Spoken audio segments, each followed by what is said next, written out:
The Hub-Gamers. What's going on, gamers? I'm JC, and this is the Alien Isolation Review. Graphics.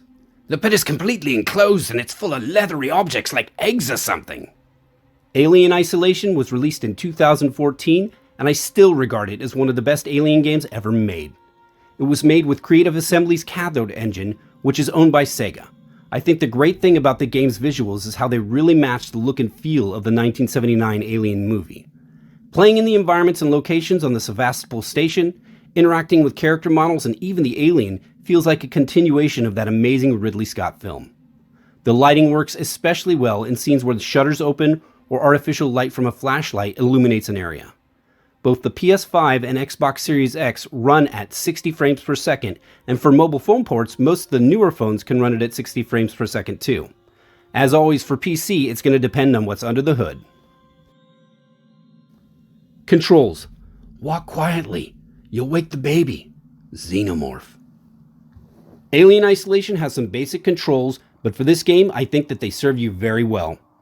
You've got your movement sticks, which play a bigger part than expected in controls because if you run or walk too loudly, the alien or other enemies will see you and usually kill you. You can peek around corners and even use the famous movement tracker as you progress through the game. Stealth and patience is your friend in this game, and so learning to use small movements with the controller is a must. Use the D-pad for weapon swap and the O or B buttons, depending on your controller and system, to open up the crafting menu.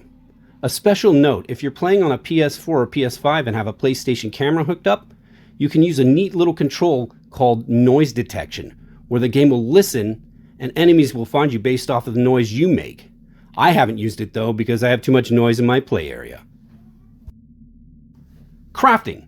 Hold this pipe bomb really quick while I craft this noisemaker. While there isn't much to customize in Alien Isolation, you can definitely craft the heck out of gadgets and useful stuff to help you heal, hurt, or hide. You're able to craft pipe bombs, noisemakers, EMP mines, Molotovs, medical kits, smoke bombs, and flashbang grenades. You can find upgrade blueprints for most of these in different locations throughout the game. While some I've found more useful than others, there's no denying that these come in handy when you have an average Joe trying to get you or Mr. Xenomorph hunting you down. The map.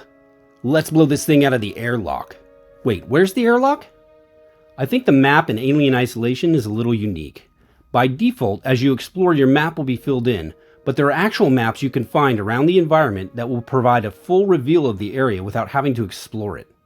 These help greatly when you're trying to find your way around. Make sure you seek these maps out for help traversing the different locations you'll be headed to on the Sevastopol station.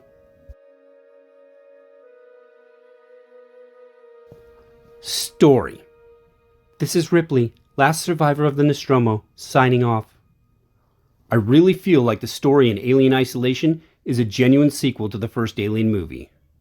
In the special edition of James Cameron's Alien film, we find out that Ripley had a daughter named Amanda, and that she died of old age before being reunited with her mother. In Alien Isolation, you play as Amanda, who's in her late 20s and has been actively searching for her mother for a while at this point. A representative from Weyland-Yutani finds Amanda and lets her know that the flight recorder from the Nostromo has been found and is being held on an old space station called Sevastopol. As Amanda, you take the opportunity that's presented to recover the flight recorder and attempt to find her mother Ellen. When you arrive on the station, it's in disarray, and from there, things do not get any better. Final thoughts. Alien Isolation may be an older game, but it's one of my favorites and has a ton of replay value. Different game modes exist outside of the main campaign and are a challenge to go through. For a 2014 game, the graphics, controls, and gameplay are fantastic. If you haven't picked this up, I would highly recommend it. Remember folks, if you see a giant egg pouch on the ground with something moving in it, please don't go near it. This is JC signing off.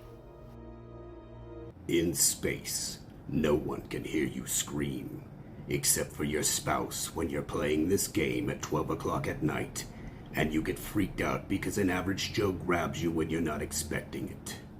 Please, like and subscribe on the channel. Thank you.